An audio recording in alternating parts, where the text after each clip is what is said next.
You'll see mostly the same faces. We do have one new guy over here. This is Matt Quinn from our real estate department. He'll be speaking after me. Some of you might have already worked with him. Hope everybody had a good lunch and isn't too full. Try to keep you awake here this afternoon. So one of the big things, again, sort of a time commitment thing, as well as just an important part of the process here is the Corps of Engineers has a review process. So if you really like reading federal regulations, EC 1165-2-217 is the current sort of review regulation. You're certainly welcome to print that out, read it while you're trying to fall asleep or whatever you might need to do.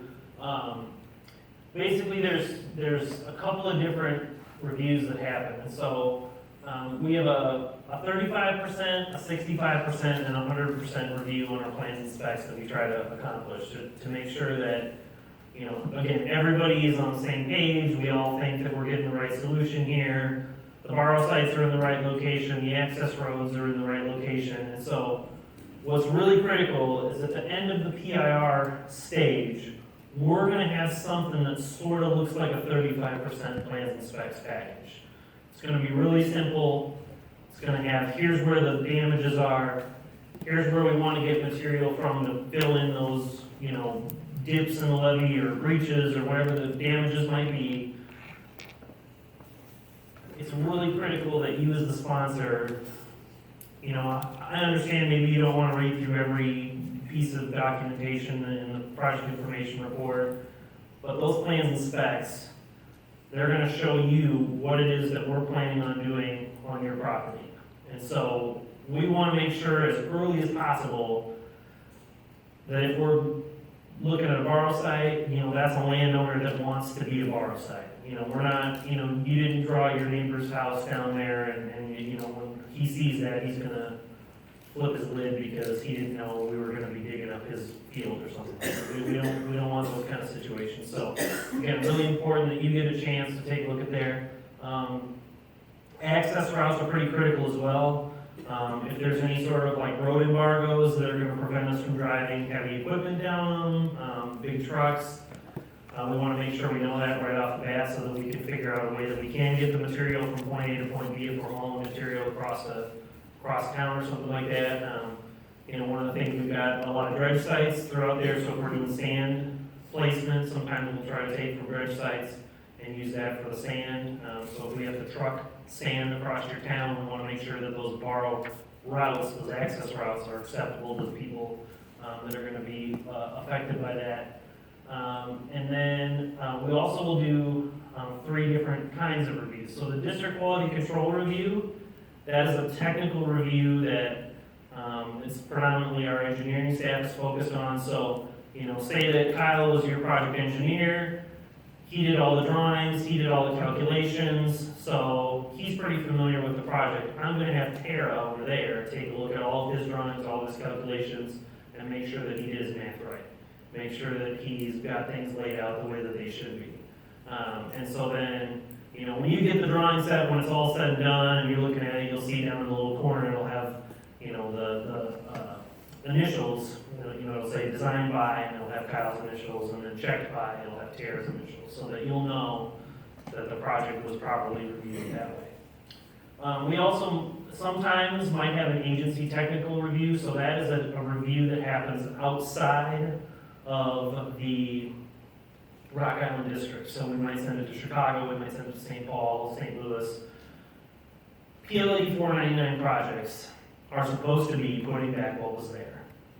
9 times out of 10, the ATR process is probably not something that we need to be engaging in and spending money on and time on, because we're putting back what was there. So if we have a really complicated change, so say there was a huge scour hole and we decided we got to move the levee way out and around, or maybe this is one of those non-structural alternative projects that you've decided, I just don't want to be in the levee program anymore, buy us all out, raise all the houses, it's doing something totally different.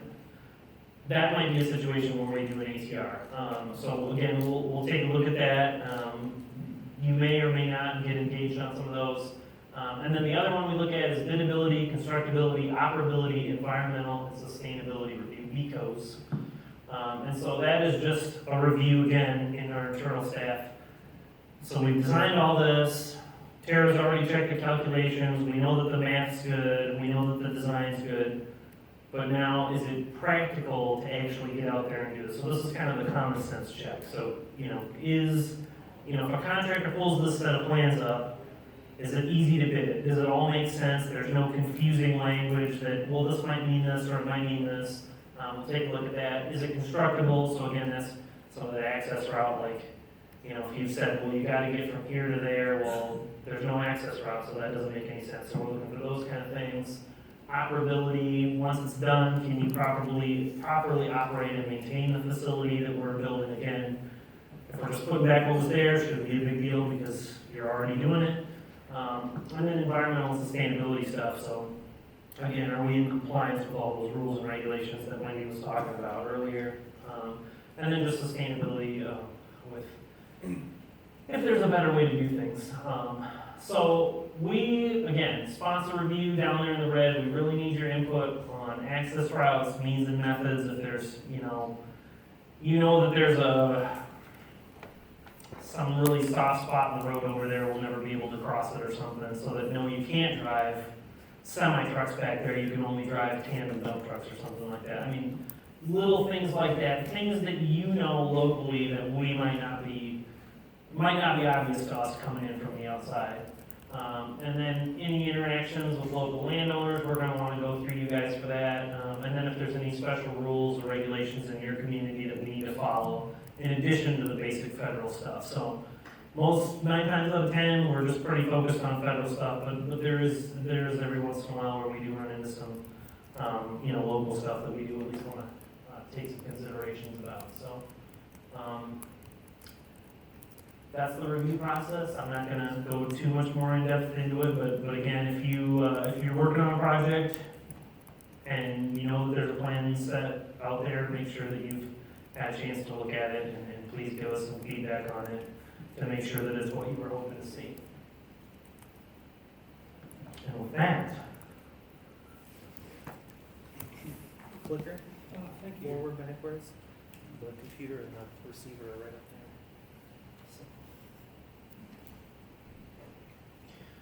Well, that sounds like it's working.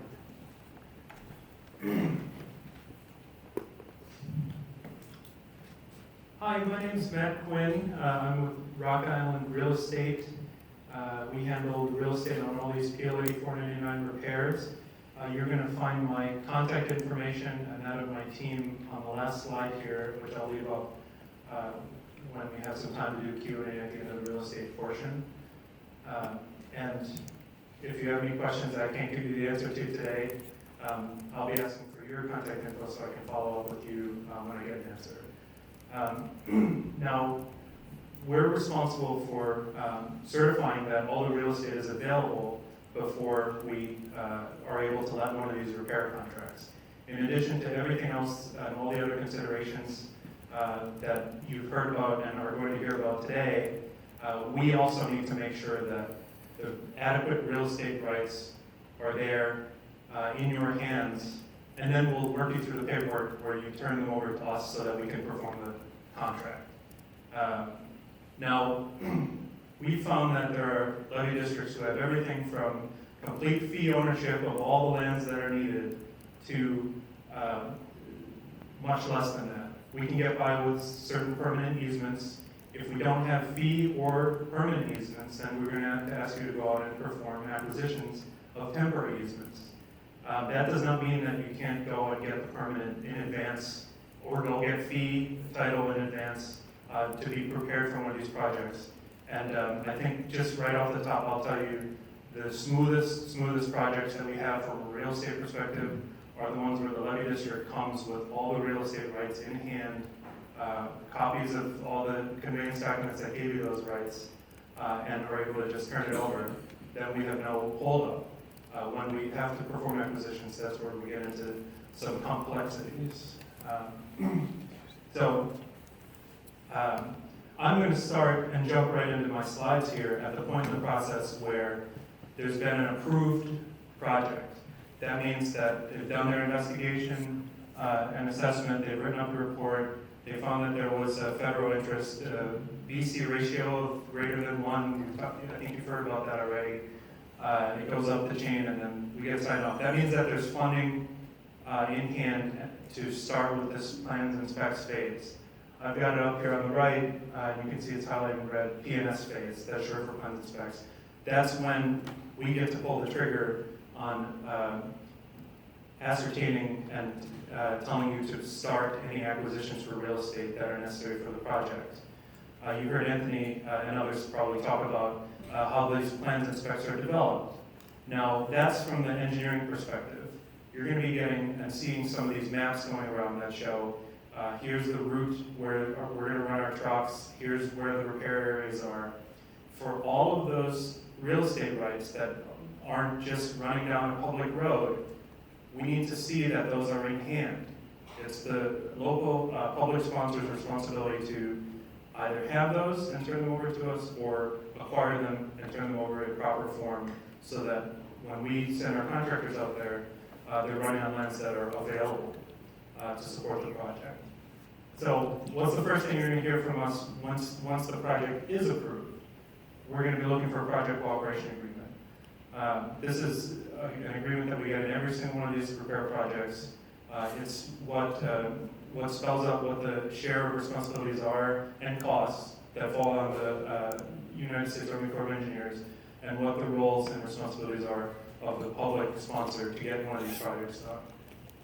And it addresses the division of real estate, labor, as well as if there is a cost share. So if your project is approved, there will be a project cooperation agreement. We'll be coming right after you, trying to get signature by an appropriate authority. Who signs for the district? This is pretty straightforward in some cases. In others, it's something that's spelled out in your organizational documents. Sometimes you'll need a resolution of the city council to approve somebody to enter into an agreement, that sort of thing. And we're going to have somebody assigned to walk through what the appropriate documentation would be that there was authority to sign.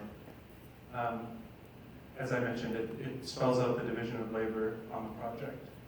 But everyone has the responsibility placed on the public sponsor to provide any necessary real estate for the project. Any questions about that so far?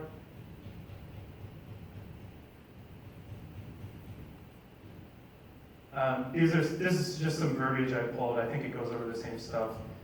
Public sponsor has to be a legally constituted public body with full authority and capability to perform the terms of the agreement as the non-federal partner. This is just what we're going to be asking, something that shows who is authorized to sign for the public sponsor, and then that you have the authority and capability to provide lands, easements, rights of way, relocations, borrow, necessary for the segment or system. The project cooperation agreement is a commitment to perform these functions. Now, what are the real estate rights that are required to support these projects? You're going to see, once again, that there are certain land uses that are spelled out on the site plan, the plans and specs for the project. I'm going to skip forward and then skip back. So some of the most common things that we need are access to the repair areas. They're often on a flood work. I mean, I think that's by definition. They'll almost always or always be on one of these flood works. Levee, go out and fix the levee. We need to give our contractors permission to set foot on that levee to do that. Survey and exploration access is always required. Often I think this is almost always too, we're looking for some suitable borrow sites to take the material to repair the flood works. Often we're looking for a staging area. Access across private lands or roads is often an issue. If the levee district doesn't own it, you gotta get it. Sometimes we also need the right to reinforce or construct a road. Say if the borrowed site identified is in the middle of a field, or there's only poor road access, we need to move vehicles over it. We may need to reinforce that road, which is a different set of rights. So that could run through fields. Sometimes we would need to go through a fence or barriers. However, I think it's been described before that we'll be communicating with you about what the best options are for borrow sites, and you'll have input into that process.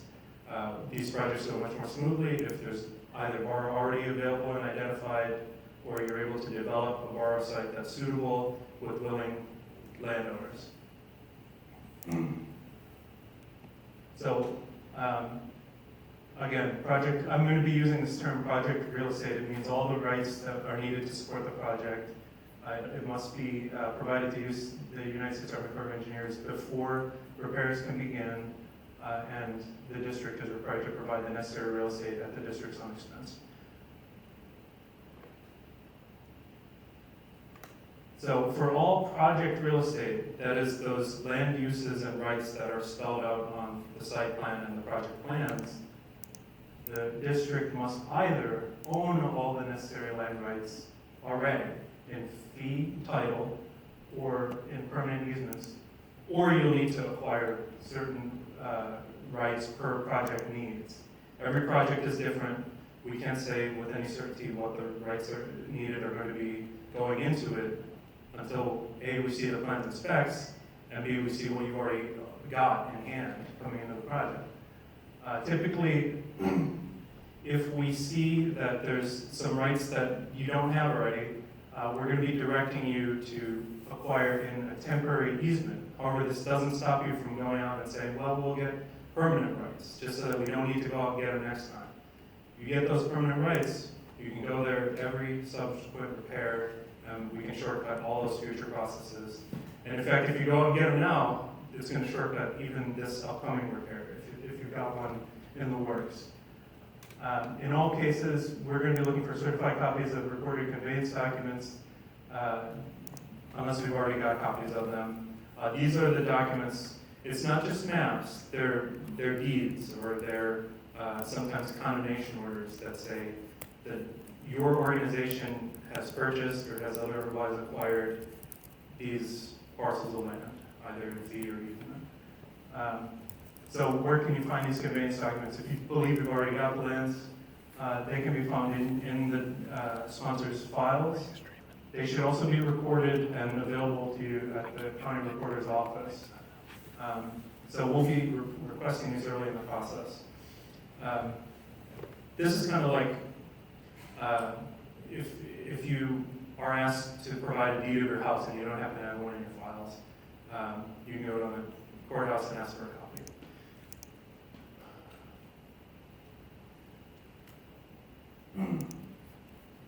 So when we're going out in these early phases, so when we're trying to assess the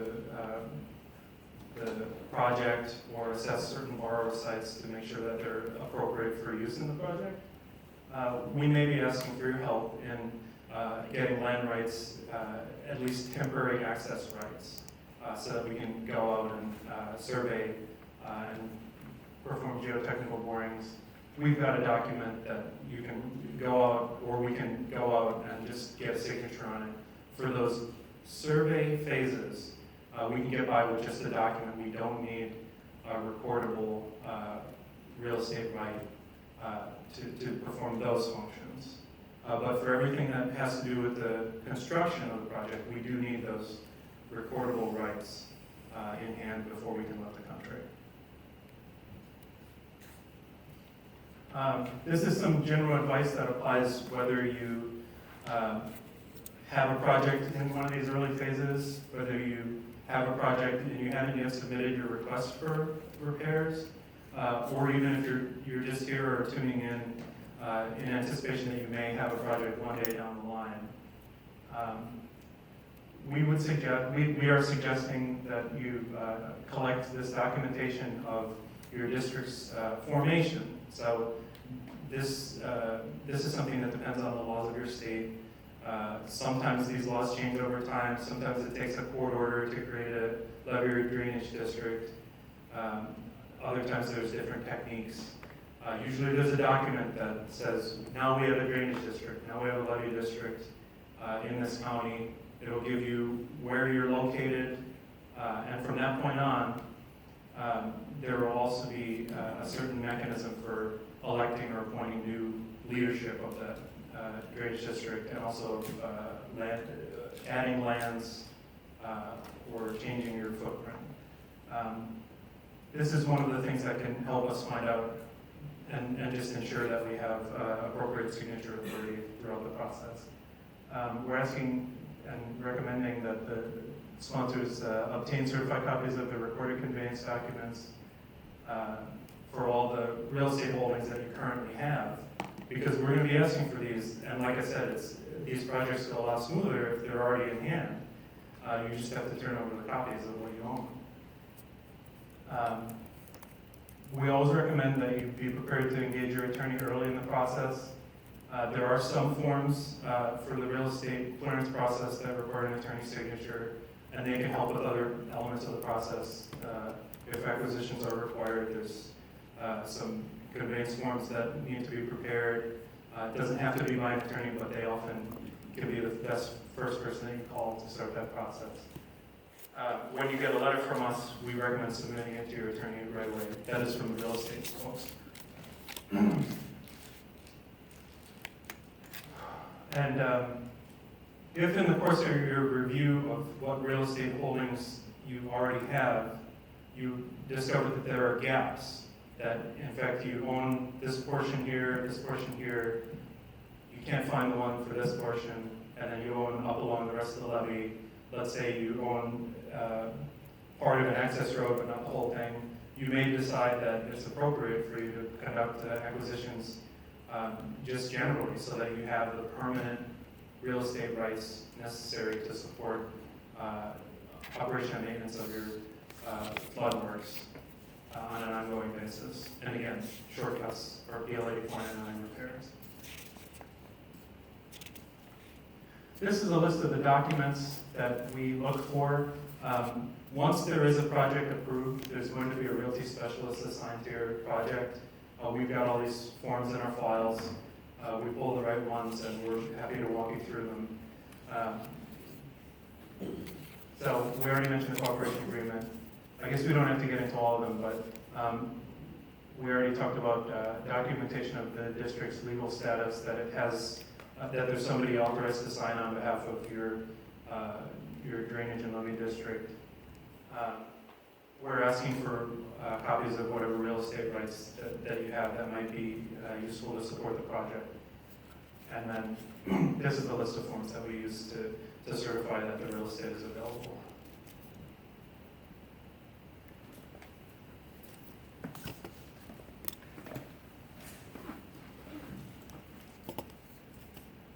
So I've already mentioned some of these things. Engage your attorney early in the process. Submit your real estate documentation as soon as you have it in hand. Even partial submissions are welcome. We can add them to the permanent use files for your levee or drainage district's footprint. And from that point on, we won't be asking you for them again. And we're available. Again, my contact info and that of my colleagues is going to be on the last slide here, available with any questions. So some of the things you can do before damage even occurs to make sure that you're ready for one of these repair projects from a real estate perspective. Check your district's documents with your attorney. Make sure that it's properly formed, up to date. Keep documents that show your current district boundaries and ownership. Every time leadership changes hands or boundaries change, update your files. Consider annexing or acquiring real estate to support repairs of the works in your district and acquiring permanent rights. If you think you're going to be using it again and again and again, you will be paying professional help and recordation fees for each repair, or you can do it once and rely on that from that point on. The best way to know if you have everything you need is to find out before the event happens.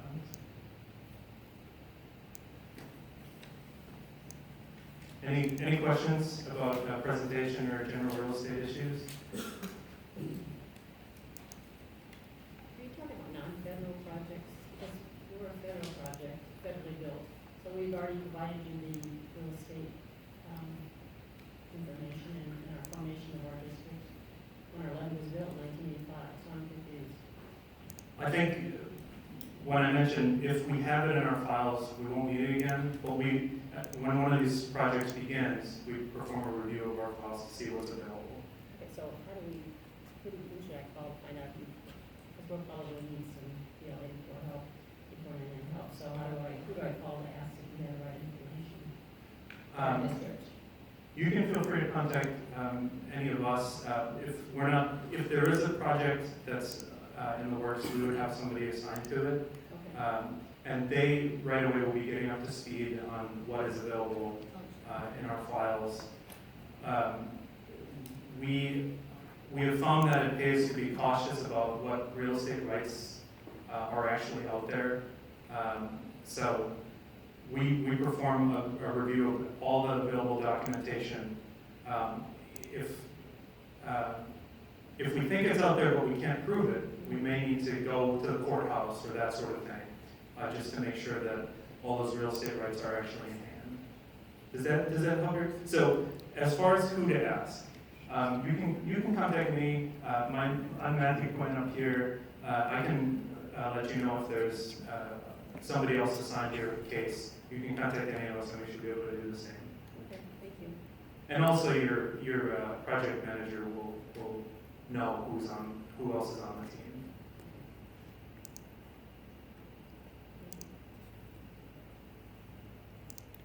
Any other questions? Yes, sir. So what is the Corps doing? What is the Corps doing to prepare? You tell every individual district, most of these levies have been there since the 40s. And you should have had those files to build them, because you paid for them. You should have had the real estate prior to expending the money. Are you guys going back, or you waiting until this project comes? Because I know on one particular project, it took a year to get through the real estate. It's gonna take about 8 days to do the job, so. Do you have staff looking to build your real estate files, or is that just lost and then you turn to the districts every time to provide? So, let's see. I just checked my phone here because I think it was yesterday that was my 1-year anniversary with the District Corps of Engineers. You should be up to speed then. Well, what I'm going to say is that some of these issues and these questions do go back decades. Do files make it all the way along? I don't know. Can we verify that everything was done right? That's what we're trying to do. As we go through this process, we're finding out what the status of the real estate is. We're finding out what files we have. We don't have money to perform a full audit of all of your real estate rights, and we wouldn't probably allocate it to that if we did. Ultimately, what we are looking to address is the specific real estate requirements of each project and how to get from here to contract clearance to building in a shorter time frame than a year. How do we shortcut that process? Get in there early, engage us early. We are, once the project starts up, we have somebody assigned to help walk through that process. And if it was done right, then we'll find it in the files. And if it wasn't, then we have some cleanup to do. And that's what we're doing. Thank you.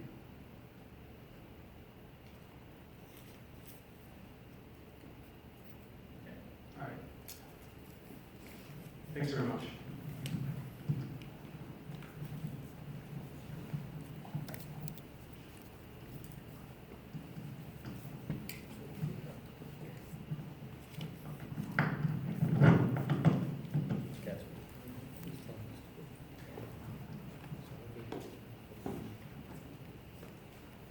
Okay, I'm going to talk about project cost share for non-federal projects. So if you were built privately, not by the federal government, and then you got brought into the PLA 499 program through an initial eligibility inspection, then you're what we would call a non-federal sponsor or non-federal project, and you're subject to an 80% federal, 20% sponsor cost share with a rehab project. Cost shareable items are not the total project cost. So there are only a few items in the total project that would be an 80-20 cost share. Things outside of this, such as us developing plans and specs, or doing some of the NEPA compliance documentation, those are not cost shareable, those are 100% federal cost. Just like a federal project, you getting any real estate required is 100% sponsor cost. That is still the same. The 20% is just for construction, contingency on construction, and then what we call S&A cost, which is our employees that do the supervision and administration of the contract itself. And that is what, just those three categories are what are the cost share items. So how can you provide the cost share if you're a non-federal sponsor? You can do it with cash. So we'll basically give you an estimate of what we think it will be at the beginning of the project, and then we'll tell you what your 20% is estimated to be, and then you'll have to provide us that before we can award a contract. So that's an option. And then if the contract ends up being less than that, or the S&A is less than we estimated or something, then we'll give you back any excess from that cash that you give us. Another option is work in kind. So there are 4 different types of work in kind. There's labor, such as blue collar type workers, equipment, so providing a bulldozer to do some earthwork, a digging machine, hauling material for us, something like that. Then you can do supplies. If you have a connection at an approved quarry and you want to get the riprap and you can get it pretty cheap, and that could be your work in kind if that would work out for you. And then services, which might be something like if you have a connection with a guy that can do some pump repair stuff. So you can do that, maybe doing the seeding yourself. So why would it be a benefit for you to do that? So because you're going to save yourself money. So you can give us cash and you have to pay a straight 20%. But if you provide work in kind, then we'll give you credit for what it would have cost us to do the contract for it. So if you have a connection somewhere and you can get it cheaper than what we would get it, you still get credit for what it would have cost us if we did the contract. So it's not based on your actual expenses for your contribution. You can do a combination of the two. You can do some cash and some work in kind. We'll give you credit for the work in kind first, and then cash up to what else you need, and then if there's extra cash, we would return the cash to you.